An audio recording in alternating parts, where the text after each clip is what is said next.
वो साउथ की एक्ट्रेस है। वो डीजीपी की पोस्ट पर तैनात सीनियर आईपीएस की बेटी है। उसकी शादी 3 महीने पहले ही बेंगलुरु के 5 स्टार होटल में आर्किटेक्ट दूल्हे के साथ हुई। वो 3 मार्च 2025 को बेंगलुरु एयरपोर्ट पर दुबई से स्मगल करके लाए 14 किलो से ज्यादा गोल्ड के साथ पकड़ी गई। वो है 33 साल की रानिया राव। दुबई से करोड़ों का गोल्ड स्मगल करके लाने वाली एक्ट्रेस रानिया राव की कहानी। कर्नाटक के डीजीपी रैंक के अधिकारी की बेटी के 1 साल में दुबई के 30 चक्कर। रानिया ने कहा, ब्लैकमेलर्स ने मजबूर किया, क्या बड़े स्मगलिंग सिंडिकेट का हाथ। रानिया राव के बारे में देशनामा आपको स्टोरी में सब बताने जा रहा है, लेकिन उससे पहले आपसे अपील है कि हमारे चैनल को सब्सक्राइब करने के साथ नोटिफिकेशन का घंटी वाला बटन जरूर दबा दें, जिससे हमारे सभी नए वीडियोस आप तक पहुंचते रहें। रानिया राव को सोमवार 3 मार्च को दुबई से बेंगलुरु पहुंचने पर केम्पेगौड़ा इंटरनेशनल एयरपोर्ट पर गिरफ्तार किया गया। रानिया तब दुबई से 14 किलो से ज्यादा सोना स्मगल करके ला रही थी।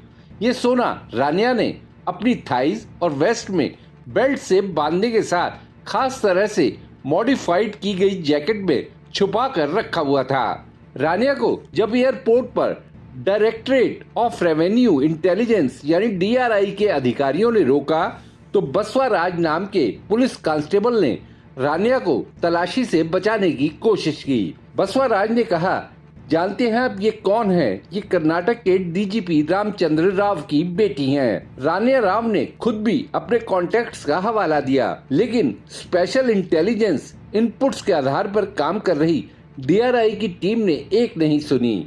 रानिया 3 मार्च को दुबई से एमिरेट्स की फ्लाइट से बेंगलुरु पहुंची थी। जो सोना रानिया से जब्त हुआ उसकी कीमत 12.56 करोड़ रुपए बताई गई। दरअसल रानिया बार बार दुबई के टूर कर रही थी, इसलिए वो डीआरआई के रडार पर थी। बताया जा रहा है कि पिछले 15 दिन में ही रानिया 4 बार दुबई गई थी। दिलचस्प है कि रानिया ने जब भी दुबई यात्रा की तो वापसी में मॉडिफाइड जैकेट समेत एक जैसे कपड़े ही पहने दिखी। रानिया जब भी दुबई से बेंगलुरु वापस आती तो एयरपोर्ट से एस्कॉर्ट्स हासिल करने के लिए लोकल पुलिस से भी कांटेक्ट करती। रानिया ने 1 साल में ही दुबई के 30 से ज्यादा ट्रिप किए। ऐसे में सवाल उठता है कि कैसे रानिया बेखौफ होकर गोल्ड स्मगलिंग कर रही थी। ये पता लगाने की कोशिश की जा रही है, क्या रानिया अपने दम पर ही ये सब कर रही थी या कोई बड़ा सिंडिकेट इस स्मगलिंग रैकेट के पीछे है, जिसमें कुछ नेता, कारोबारी, पुलिस अफसर भी शामिल हो सकते हैं। रानिया ने पूछताछ में बताया कि ब्लैकमेलिंग के जरिए उसे गोल्ड स्मगलिंग के लिए मजबूर किया जा रहा था।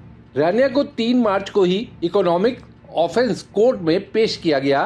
वहां से रानिया को 14 दिन की न्यायिक हिरासत में भेज दिया गया।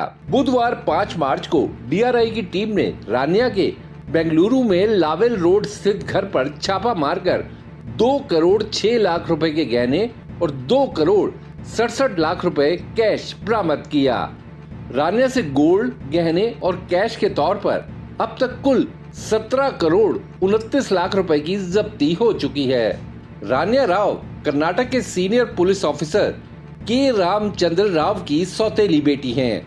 रामचंद्र कर्नाटक के पुलिस आवास निगम में डायरेक्टर जनरल ऑफ पुलिस यानी डीजीपी के पद पर तैनात हैं। रामचंद्र राव ने इस प्रकरण पर एएनआई से कहा, मीडिया के जरिए इस मामले को जानकर मैं हैरान होने के साथ साथ सदमे में हूँ। मुझे ऐसी किसी बात की जानकारी नहीं थी। किसी भी अन्य पिता की तरह मुझे भी झटका लगा है। वो हमारे साथ नहीं रहती, वो अपने पति के साथ अलग रहती है। जरूर उनमें कुछ पारिवारिक मुद्दों पर समस्याएं होंगी। जो भी है, कानून अपना काम करेगा। मेरा करियर बेदाग रहा है, इससे ज्यादा मैं कुछ नहीं कह सकता। बताया जा रहा है कि रानिया को 1 किलो सोना स्मगल करने के लिए 1 लाख रुपए मिलते थे। हर ट्रिप पर रानिया को 13 से 14 लाख रुपए मिल जाते थे। रानिया बेंगलुरु में लेवेले रोड पर स्थित फ्लैट में आर्किटेक्ट पति जितिन हुकेरी के साथ रहती हैं। 3 महीने पहले ही रान्या और जितिन की शादी ताज वेस्ट एंड होटल में धूमधाम के साथ संपन्न हुई थी। बता दें कि रान्या राव की स्कूली पढ़ाई कोडेगू और बेंगलुरु में हुई।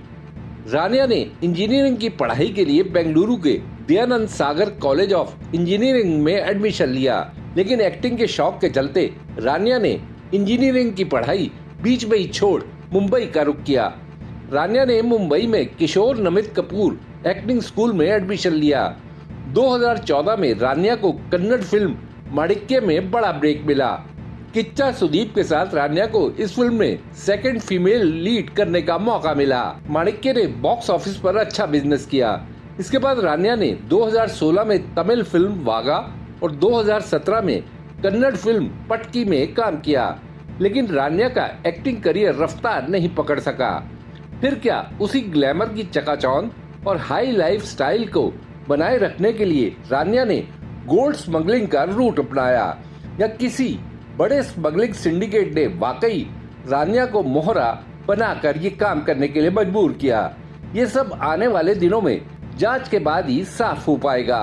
देशनामा के लिए खुशदीप सहगल की रिपोर्ट। आपको ये वीडियो कैसा लगा, या अगर आपके दिमाग में कोई सवाल है तो कमेंट बॉक्स में जरूर बताइएगा। वीडियो पसंद आया तो लाइक शेयर करना ना भूलिएगा। आपने देशनामा को सब्सक्राइब और नोटिफिकेशन के लिए घंटी वाला बटन दबा ही दिया होगा। फिर मुलाकात होगी आपसे, तब तक के लिए नमस्कार।